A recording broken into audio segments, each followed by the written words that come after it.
Do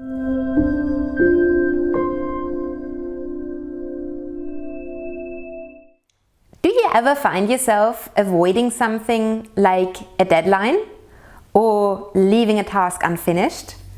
And maybe sometimes not even starting until the very last minute? Possibly afterwards, you then actually rush to complete it, and once you do, you might claim that you work the very best under pressure. I mean, fake it till you make it, right? If any part of this sounds familiar, or even vaguely familiar, then today's video is for you. Hi, I'm Cornelia. I'm the head of psychology and founder at Brease, the platform for ambitious people who want to lead driven lives with less stress and more ease. And today we will be speaking about procrastination. And trust me, as an expert in stress and stress mastery, procrastination is a topic that I encounter very frequently. And procrastination is actually something that many people face. And in fact, it can show up in different ways. So procrastination can cause you stress because you suddenly have to work under pressure, because you suddenly have to work with very short deadlines. But the thing is, procrastination can even cause stress earlier, during the phase of procrastinating, because you might constantly have in the back of your mind that you actually should be doing something, while you obviously aren't. And that also means that you might struggle to enjoy your free time. You might have trouble switching off, maybe even falling asleep. So let's get into it. First of all, why is it that we procrastinate? What do you think? Well, from a scientific perspective, there are actually multiple possible answers to that, and there are multiple explanations. There could be problems with focus, self-control. Sometimes, however, it's purely a lack of structure. I mean, have you ever experienced that feeling of having a huge task ahead of you and having no idea where to begin? But at the same time, procrastination can also come from a lack of organization or motivation. Sometimes it's even a problem of self-esteem. Why is that? Well, possibly because if I feel like I might not be good enough to complete this task, because I feel like I might not be quite skilled enough, I might not have the right skill set, or because if I expect my work to not be good enough, then I would have problems even starting, right? And quite logically, we see how perfectionism itself can be a reason to procrastinate. By the way, if you're interested in perfectionism, or if you wonder if you may be a perfectionist yourself, we actually have 2 really interesting blog posts and videos coming up on that topic. So make sure to check them out. Anyway, moving on now. Let's look at the most paradoxical reason for procrastination. Sometimes people procrastinate in order to avoid stress. Interestingly enough, more often than not, procrastination actually leads to more pressure and more stress than it does to relieve it. If you see yourself in that example, or if you will just simply like to tackle your procrastination, keep on watching. We're going to provide you with some awesome tips on how to do so. And in order to make sure that our tips apply to your situation, we're first going to look at all the different reasons for procrastination and how to best counteract procrastination in each of those situations. So let's get started with focus and self-control. And just a side note before we dive in, you might not be quite aware how harmful interruptions and distractions apart from procrastination itself can actually be for you, your work, but also your well-being. There's recent studies that show that cognitive distractions, for example, multitasking, thinking about something else, or getting interrupted, for example, by an email, do not only affect our concentration and focus, but can actually even lower our IQ score in that given moment. Some studies actually show that following such interruptions or distractions, multitasking men showed a decrease in their IQ by about 15 points. This means that at an IQ test, at that very moment, an adult multitasking man could suddenly score lower or equal to an 8-year-old child, only because he was interrupted or distracted. But that's a different topic. Anyway, so what can you do if you procrastinate because of distractions or lack of focus and concentration? Now, first and foremost, and that's possibly easier said than done, limit any possible distractions around you. And that includes physical or even digital distractions, such as maybe sitting right next to your TV. Or maybe think about muting your emails during a so-called focus hour, for example. There are actually apps these days that allow you to limit access to non-work related websites for a certain amount of time. And one of these apps, for example, even promises to plant a tree every time you really manage to stick to your focus time. And this can be quite a good method of eliminating distractions, because by deciding you're going to have, let's say for example, an hour-long focus session, and also by using an app that will actually enforce consequences for you in case you break your focus time, you make a so-called pre-commitment. And this means that you pre-commit yourself when you already know your weaknesses and you put actions in place beforehand to enforce consequences you might need to avoid falling into these traps. So you're kind of tricking yourself, right? And such pre-commitments have been shown to be a really valuable psychological tool. Firstly, making ourselves do things that we might not really want to do at a specific point in time. And secondly, in helping us follow a schedule. So by using this trick, you can effectively schedule time to focus or even avoid distractions. Because if you know distractions are bound to happen sooner or later, let's say if you're working in an office and you know that you will have to get to those pesky emails at some point, or even with a little bit more of a private example, if you might want to check your own messages at some point while working, and that's okay. But just make sure to dedicate time slots for those distractions so that they don't randomly pop in and divert your attention. And in addition to this scheduling trick, there is another method called the Pomodoro Technique.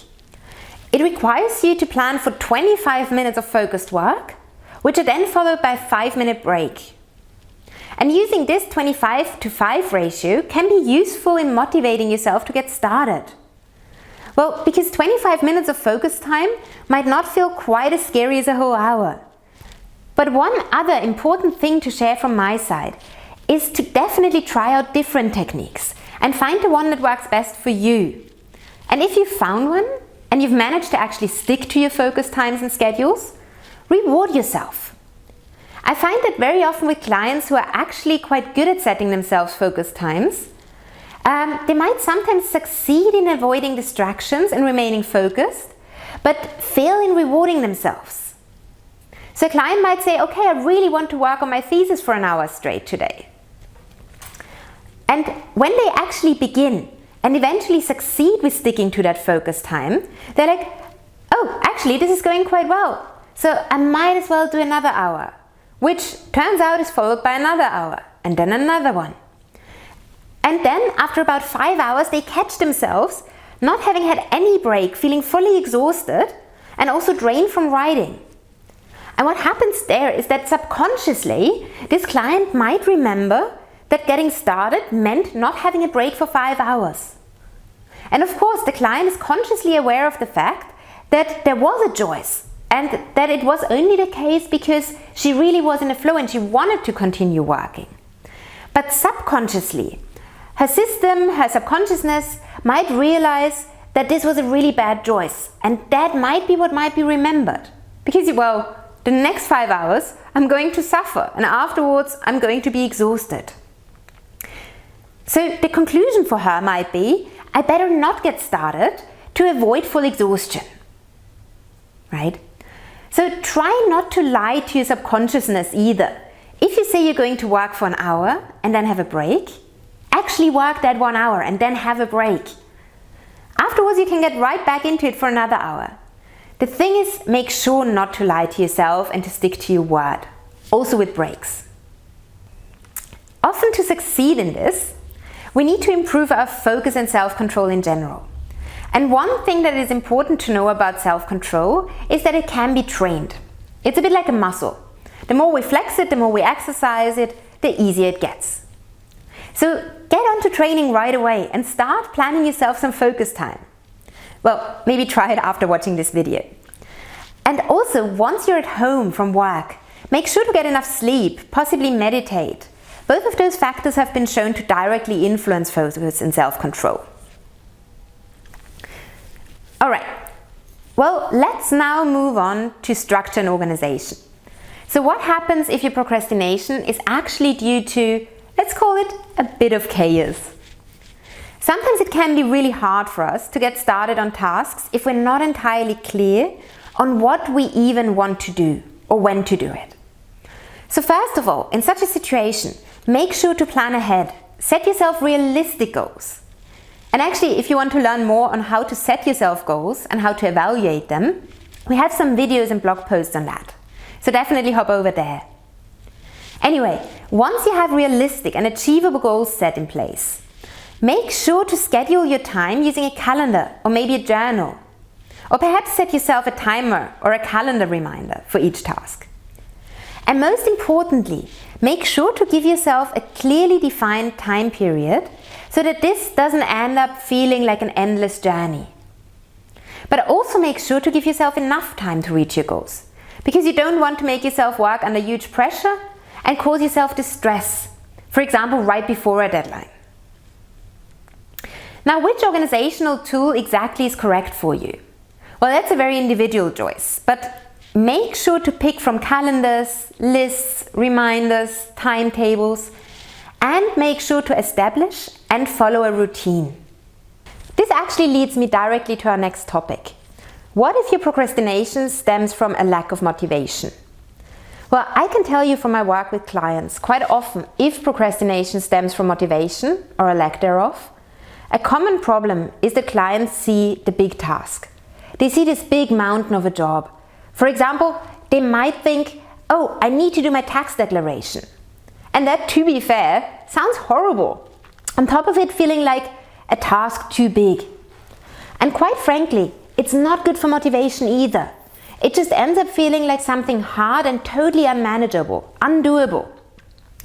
Now, the first thing to do in a situation like this is to try and make your goals more motivational. As weird as that sounds. So what this means is to try and have an emotional connection to your goals. Why do you want to do your tax declaration? For example, oh, I need to do my tax declaration so that I can get my tax rebate. And from that money, I could afford something like a mini holiday. That's the first step. And the second one is to make sure that your goals are realistic and achievable. So just saying, oh, this weekend I need to do my tax declaration, often ends up feeling like, am I really to get it done in one weekend? Do I really want to do it on the weekend? So check in with yourself. What feels realistic? What feels right? And then break that massive task down. So rather than having a mountain, you have an accumulation of pebbles. So for example, instead of writing on your to-do list, do tax declaration, write down multiple steps needed in order to eventually complete your tax declaration. For example, you could first start with this emotional connection. So focus on how good it's gonna feel once you get your tax rebate.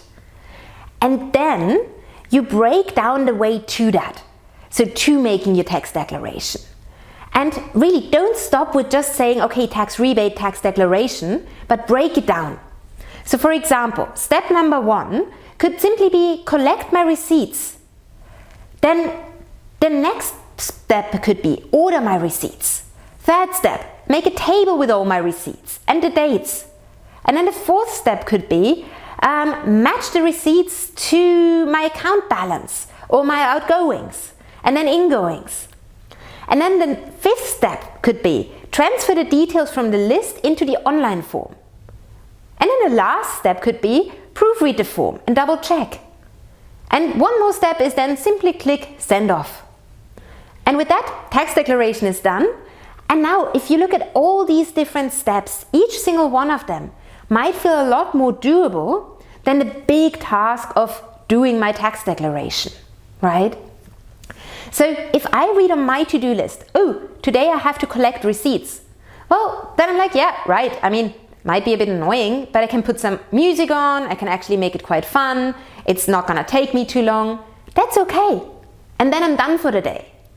However, if I read on my to-do list, oh, today I have to do my tax declaration, Even I fall into a state of panic. Even my mind goes into, do we really have to do that mode? Like, couldn't we do something else? Couldn't we do something more fun and do that some other time? Oh, and there we go. This is when procrastination almost feels like the logical choice. If we feel like we have a massive task ahead with no idea where to start, procrastination automatically ensues. So just to summarize, with regards to motivation, set yourself emotionally interesting goals. For example, let's get that tax rebate to go on holidays. But also break your tasks into little steps, as little as possible. I promise you it's going to be way easier to start with your tasks for the day or even the week if they're pebbles, not mountains. Hey, and also forget to reward yourself in between. Don't reward yourself with the big holiday at the end, or don't just reward yourself with that, but reward yourself for every little step you make on the way to your goal. Also, once the task is completed, it's always quite nice to build yourself up for the next one. So for example, if your first task was to collect all the receipts and the second one would be to order them, maybe already highlight the dates that you want to order the receipts by, because that way the second task is kind of already feeling a little bit easier to achieve and the barrier towards starting it is going to be lower. Well, before we move on to our last point, consider your own motivational patterns and habits. It might be useful or helpful to figure out what time of the day you're most productive. Me personally, I'm a night owl. I work really well when everyone else is asleep. But it might be different for you. Maybe your best focus hours are in the morning. Make sure to use those times for the tasks that are challenging for you and where you really need to concentrate. And now finally at our last point, how does procrastination relate to self-esteem or anxiety? These topics, honestly, we could talk about them for hours. And if you feel like you're negatively affected by them, it may be helpful for you to actually get some coaching. We also do have some quick tips for working around self-esteem and anxiety. For example, before you start a task, think about any good qualities, positive qualities that you have. Even if it's something small, for example, it could be something like, I'm really good at making PowerPoint presentations look pretty.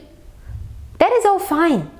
In addition to this, you could also think about times when you have succeeded before with tasks similar to your current one. And most importantly, definitely always make notes of your successes whenever you reach a goal or complete a task. I personally always like to keep a so-called self-esteem diary. So I would use it whenever I did something well, or if I felt like I just did something. Perhaps even not that well necessarily, but it's done. And then I would make a note of it and of how good that feels. And the same goes for any success, big or small. Any success I can celebrate. And once you start practicing these things, you can even use those notes and read through them before you start a challenging task, just to give your self-esteem a tiny little boost. Now, before we finish this video, I should tell you one more very important thing. If you do catch yourself procrastinating, don't beat yourself up over it. It's okay. Practice some self-compassion, and I know you've heard me say this before in many different videos, but that's because more and more scientific support appears and comes to surface, which really supports how the practice of self-compassion can be helpful in overcoming various obstacles on our way to ease and success. So if you haven't yet looked into self-compassion, or if you would like me to do a video on some exercises around that, drop a comment below and let me know. I'm always happy to introduce you to new things and concepts. And if you would like some more individualized support, head over to our website and see if our coaching programs could be something for you. But now, what's the conclusion of today's topic? First of all, it's definitely important to do things at our own pace and not to overwork ourselves. Not to the point of stress or in an extreme case even burnout. Make sure to overcome obstacles by figuring out why they happen to you. In the same way, overcome procrastination by figuring out why it shows up for you. So basically, tackle the reason for an issue at their very source, as we described today. Make time for the things that are most important to do, but also make time for the things that you love in order to stay motivated and create sustainable success. And if you feel like your type of procrastination was not mentioned today, or if you feel like you didn't get enough information, please do not hesitate to contact us. We're always happy to help, be it with a coaching function or with more videos and materials. Last but not least, just remember, we can't sprint around all the time. Instead, we should take small steps every single day. Thank you for watching, and if you enjoy our content, please hit the like and subscribe button below. And look forward to our next videos coming up. Bye!